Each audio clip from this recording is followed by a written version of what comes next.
Hello everyone, and welcome to Dead History.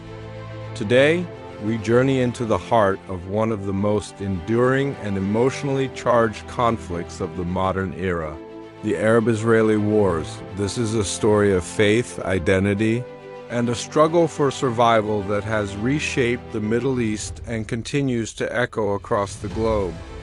Our story begins in the aftermath of a world ravaged by war. On May 14, 1948, after centuries of exile and unimaginable suffering culminating in the Holocaust, the Jewish people declared the establishment of a new nation in their ancient homeland, the State of Israel. For many, it was the fulfillment of a 2,000-year-old dream. The streets of Tel Aviv filled with celebration, a moment of profound joy and hope after generations of sorrow. But this celebration was tragically short-lived. Before the new state was even a day old, the surrounding Arab world responded with force. Armies from 5 nations, Egypt, Jordan, Syria, Lebanon, and Iraq launched a coordinated invasion. Their stated goal was clear: to prevent the establishment of a Jewish state on land they considered rightfully theirs. For the Arab population of Palestine, the declaration of Israel was the Nakba, or the catastrophe, marking the start of their own displacement and struggle. It was not merely a war over territory. For both sides, it was a war for existence. Israel was a fledgling nation, vastly outnumbered and under-equipped. Its military was a patchwork of local militias and veterans from World War II, fighting with a desperate ferocity born of the belief that defeat meant annihilation. The invading Arab armies, though larger and better armed, were plagued by internal divisions and a lack of coordinated strategy. The fighting was brutal. From the besieged kibbutzim in the Negev desert to the contested streets of Jerusalem, every inch of ground was paid for in blood. The world watched, stunned, as the new nation, against all odds, managed to halt the advance. After nearly 10 months of grueling combat, a series of armistice agreements were signed in 1949. Israel had survived and even expanded its territory beyond the UN's original partition plan. But the outcome was devastating.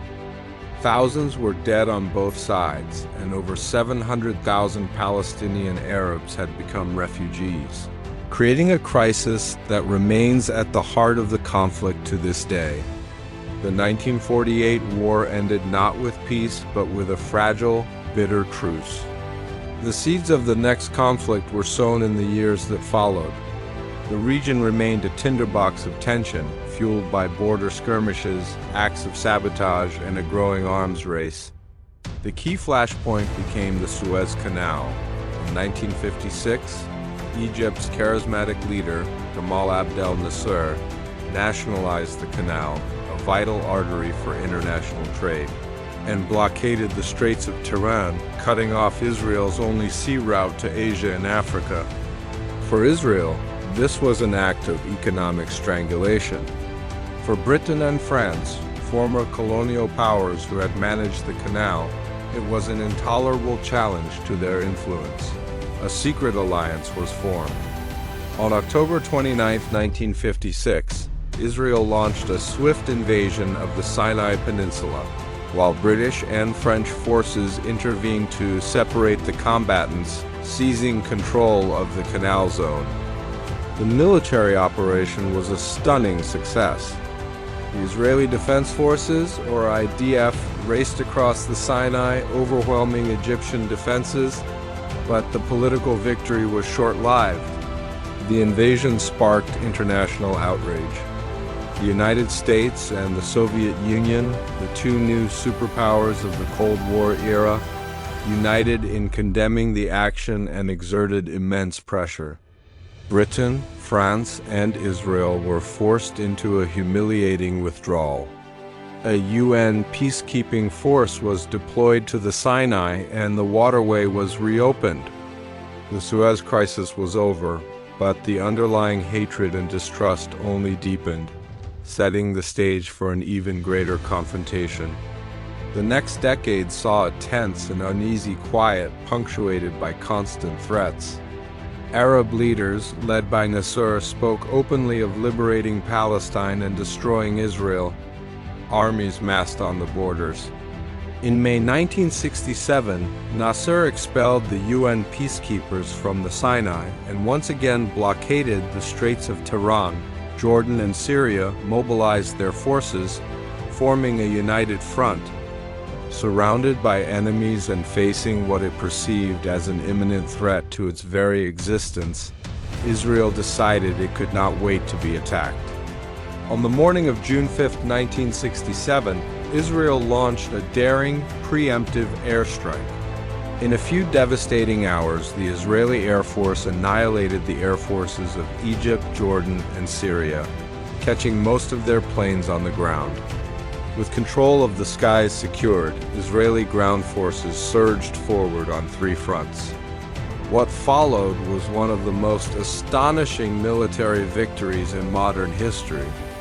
In the south, Israeli tanks swept across the Sinai Peninsula, reaching the Suez Canal. In the east, after intense fighting in Jerusalem, they captured the Old City and the entire west bank of the Jordan River. In the north, they scaled the formidable Golan Heights, driving back Syrian forces. In just 6 days, the war was over. The world was in shock. Israel, a tiny nation, had defeated 3 Arab armies and dramatically redrawn the map of the Middle East. It now controlled the Sinai Peninsula, the Gaza Strip, the West Bank, East Jerusalem, and the Golan Heights. For Jews, the reunification of Jerusalem and access to their holiest sites was a moment of deep spiritual significance. But this victory came at a profound cost, creating a new and more complex reality. Israel was now an occupying power, ruling over more than 1 million Palestinians. The Six-Day War ended not with the peace Israel had hoped for, but with a deeper, more intractable conflict. Defeat had been a profound humiliation for the Arab world. The desire for revenge festered. In Egypt, Nasser's successor, Anwar Sadat, began meticulously planning to reclaim the lost territories and restore Arab pride. He knew another all-out war was unwinnable, but he believed a limited, successful military strike could shatter Israel's sense of invincibility and force it to the negotiating table. The moment came on October 6, 1973. It was Yom Kippur, the Day of Atonement, the holiest day in the Jewish calendar. The country was at a standstill, fasting, praying at peace. It was then that Egypt and Syria launched a massive, coordinated surprise attack. In the south, Egyptian forces stormed across the Suez Canal, overwhelming the thinly manned Israeli fortifications of the Bar-Lev line. In the north, Syrian tanks poured into the Golan Heights, threatening to split Israel in two. Israel was caught completely off guard. Intelligence warnings had been dismissed. For the first time, the nation faced the terrifying possibility of defeat. The skies burned with anti-aircraft missiles, and the deserts trembled with the largest tank battles since World War II. The initial days were catastrophic for Israel. The government was in a state of shock, and the military suffered heavy losses. But the nation's resolve did not break. Reserves were mobilized at a frantic pace. Within days, the tide began to turn. On the Golan, Israeli forces managed a desperate defense, pushing the Syrians back. In the Sinai, in a brilliant and audacious maneuver, an Israeli division led by General Ariel Sharon crossed the Suez Canal into Egypt itself, encircling the Egyptian Third Army. The war lasted for 3 weeks. Both sides were exhausted, their armies decimated, and their economies shattered. Under pressure from the United States and the Soviet Union, who were supplying their respective allies and teetering on the brink of their own confrontation, a ceasefire was declared. The Yom Kippur War ended in a stalemate. There were no true winners, only pain and staggering loss. Thousands were dead on both sides. But something had changed. The myth of Israeli invincibility was broken.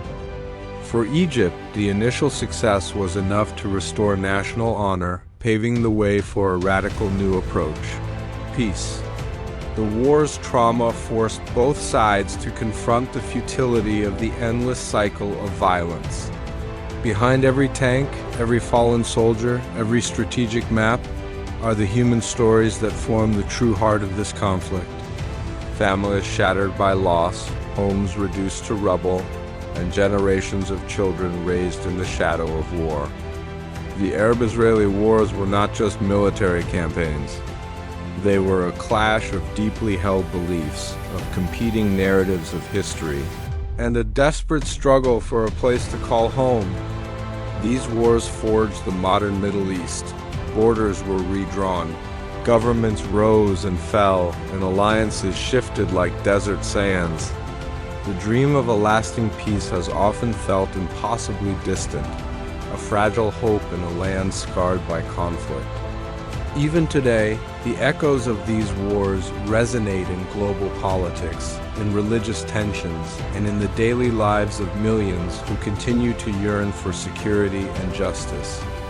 Yet, amidst the ruins and the sorrow, one thing has always endured: hope. The hope that one day, the children of Abraham, Jews and Arabs alike, can find a way to share this ancient land in peace. Hope that dialogue can replace destruction and understanding can overcome hatred. This was the story of the Arab-Israeli wars, a saga of courage, tragedy, and the unyielding human will to survive. If you found this story powerful, don't forget to like, share, and subscribe to Dead History. Because here the past still breathes and every war tells a story. Thank you for watching.